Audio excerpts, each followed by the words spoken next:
créé cette association en 2018, après avoir été moi-même touchée par un cancer. J'ai vécu difficilement la fin des traitements à l'époque et donc j'ai eu l'idée de créer une structure qui permette d'accompagner les personnes sur cette période de reconstruction après la fin des traitements.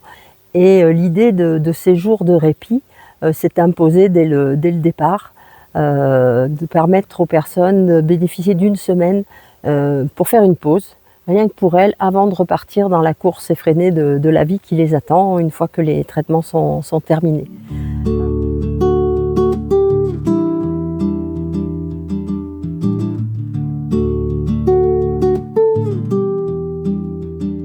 En Limousin, nous avons la chance d'avoir un environnement qui est quand même idyllique pour ce genre de pause.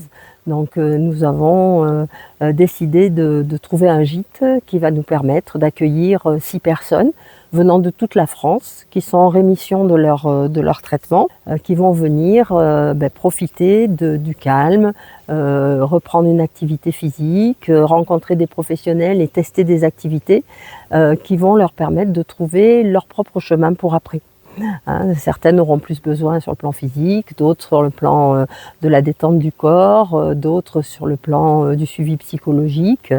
Ça permet aussi d'échanger et de réfléchir à son projet de vie, parfois à son projet professionnel. Les séjours, nous avons commencé à en mettre en place en 2022, après la période du Covid. On essaye d'en mettre en place au minimum 2 par an. Là, on est au 8e cette année. On a eu une petite interruption l'année dernière. On est au 8e. Cette année, il y aura 3 séjours parce qu'on a beaucoup de demandes. On commence à être connu, on commence à être reconnu aussi pour cette activité et pour la qualité de ce que l'on propose. Et ça amène les gens vers nous et on a déjà une liste d'attente pour l'année prochaine.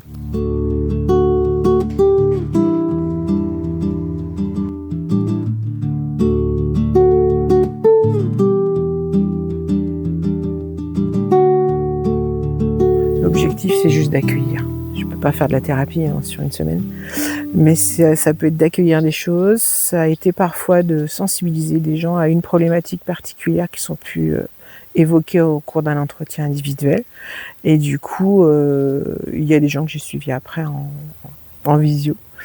Mais l'objectif, c'est pas ça, c'est vraiment d'accueillir tout ce qui peut se passer pendant le séjour. Et c'est vrai que c'est centré beaucoup sur la maladie, sur ce qui se passe, comment ils le vivent, comment ils l'ont vécu. C'est beaucoup sur le ressenti de tout ça, les émotions qu'il peut y avoir. Donc on reçoit surtout tout ça. Et puis on essaye de leur apprendre un peu à le gérer un petit peu mieux si on peut. Gérer un peu mieux tout ça, quoi. Allez vous demander si du coup vous vous sentez hyper en forme ou pas du tout. Il y a des jours où ça va très bien. Ouais. Mais là, ce matin, je suis hyper fatiguée. Ouais. Donc moi du coup je suis Aurélie Maza, je suis somnopédagogue et somnothérapeute. Mon rôle en fait c'est d'accompagner les enfants, les parents et les adultes qui ont des problématiques de sommeil, mais également des problématiques de récupération. Parce qu'on peut aussi très bien dormir, mais ne pas avoir un sommeil récupérateur. Donc je vais aussi travailler là-dessus. C'est pas vraiment le sommeil qui va m'importer finalement, ça va vraiment être ce qui se passe dans la journée pour pouvoir impacter et identifier et trouver des leviers sur lesquels je vais pouvoir m'appuyer qui vont avoir des répercussions en fait sur le sommeil. Aujourd'hui à l'association, je vais principalement faire des accompagnements individuels. C'est Sylvie du coup qui m'a contactée. Elle a pensé que ça pouvait être intéressant justement parce qu'elle s'est rendue compte qu'il y avait des problématiques de sommeil importantes au sein de l'association. Du coup, dans le séjour, là, j'interviens sur 3 heures, sur une matinée, où on va justement avoir 2 heures d'atelier d'échange, où là, je vais donner les clés aux personnes que je rencontre. Je ne sais jamais comment je vais les accompagner, du coup. C'est ça qui est intéressant, je trouve, c'est de pouvoir rebondir sur les problématiques de chacun et pouvoir donner quelque chose de concret à mettre en place au quotidien.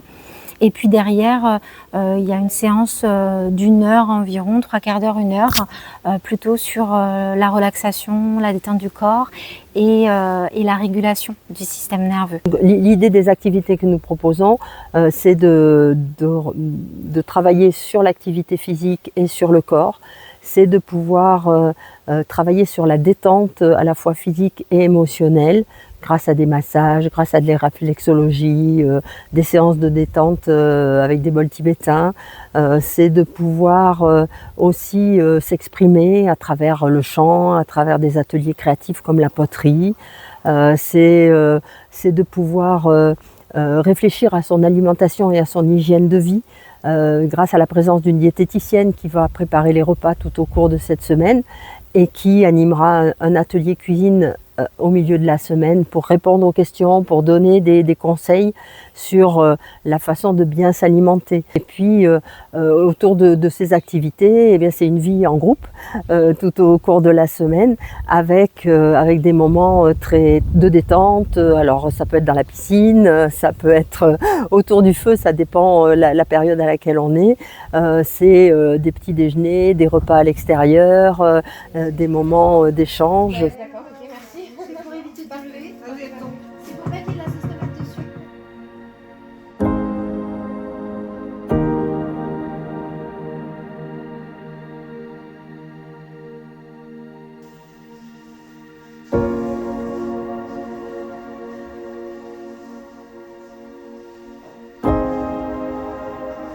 Lorsque les gens arrivent, souvent bon, ils arrivent un peu méfiants parce qu'ils ne savent pas trop ce qui les attend. On leur a fourni un programme et il y a parfois des inquiétudes. Activité physique, ça veut dire quoi? Psychologue, qu'est-ce qu'on va me demander?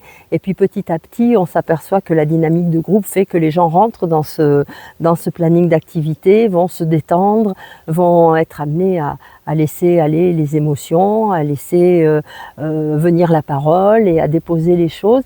Et il y a aussi une entraide au sein du groupe. C'est pas uniquement l'action des intervenants, mais c'est aussi toute cette dynamique de groupe qui va se faire et tout l'entraide qu'il va y avoir. Hein. Notre association, elle est aussi beaucoup basée sur la paire aidance, c'est-à-dire que chacun va apporter de son expérience et va enrichir l'expérience de l'autre et va l'aider à cheminer et à trouver sa propre voie. Le but, c'est aussi que lorsqu'ils repartent, ils vont aller chercher là où ils habitent, puisqu'ils ne sont pas forcément du Limousin, ils vont aller chercher là où ils habitent ce qui leur a fait du bien pendant le séjour. Et ils vont comprendre parfois ce dont ils ont besoin à travers les activités qu'on leur propose. Et ils iront le chercher chez eux, ils iront vers des professionnels et ça va leur aider à faire leur plan de soins, je dirais, pour continuer vers la guérison.